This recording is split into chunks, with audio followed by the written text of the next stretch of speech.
الحمد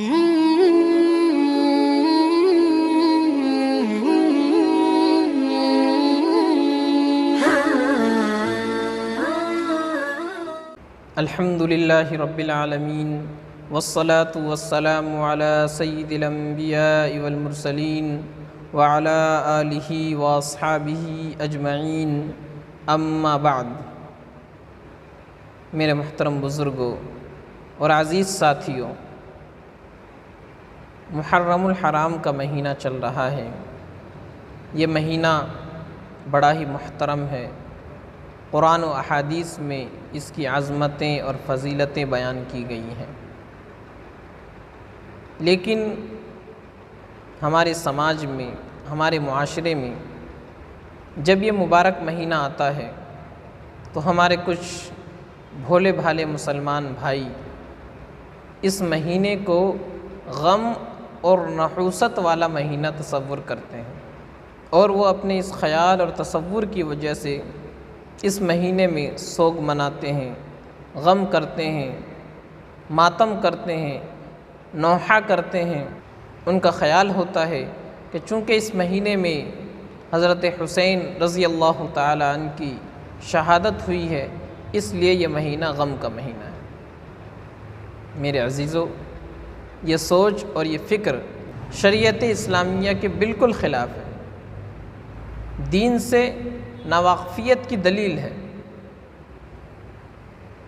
مذہب اسلام کے اندر کوئی مہینہ اور کوئی دن نحوست والا اور غم والا نہیں ہے۔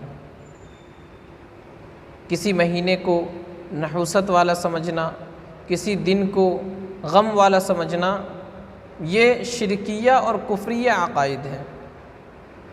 اسلام سے اس کا کوئی تعلق نہیں۔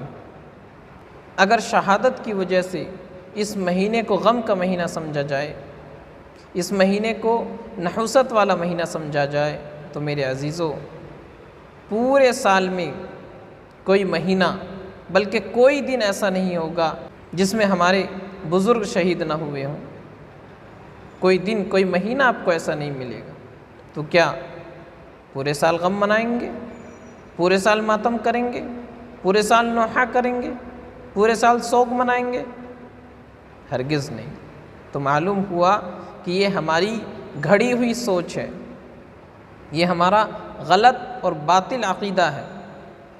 اس سے ہمیں اور آپ کو بچنا چاہیے، اور اپنے بھولے بھالے ناواقف بھائیوں کو بھی سمجھانا چاہیے کہ یہ مہینہ غم کا مہینہ نہیں ہے، بلکہ یہ مہینہ تو محترم ہے، بابرکت ہے، عظمت اور فضیلت والا ہے۔ اس مہینے میں کثرت سے عبادت کرنا چاہیے، نہ کہ اپنے وقت کو غم اور سوگ میں ضائع کرنا چاہیے۔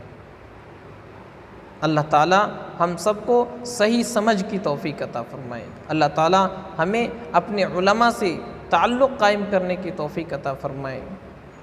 دین کے بارے میں اگر نہیں جانتے تو اپنے علماء سے معلوم کریں۔ قرآن میں حکم ہے فَاسْأَلُوا أَهْلَ الذِّكْرِ إِن كُنتُمْ لَا تَعْلَمُونَ۔ اگر آپ کو کسی چیز کے بارے میں نہیں معلوم ہے تو آپ جو جاننے والے ان سے معلوم کیجئے۔ یہ نہیں کہ بس لوگوں کا ایک تصور ہے تو ہم بھی اس تصور میں پڑ گئے ہیں، لوگوں کا ایک تصور ہے تو ہم بھی اس کے پیچھے چل پڑے ہیں۔ نہیں میرے عزیزوں، یہ شریعت کی روح سے بالکل غلط ہے۔ ہمیں اور آپ کو اس قسم کے باطل خیالات سے بچنا چاہیے۔ اللہ ہم سب کو عمل کی توفیق عطا فرمائے۔ وآخر دعوانا ان الحمد للہ رب العالمین۔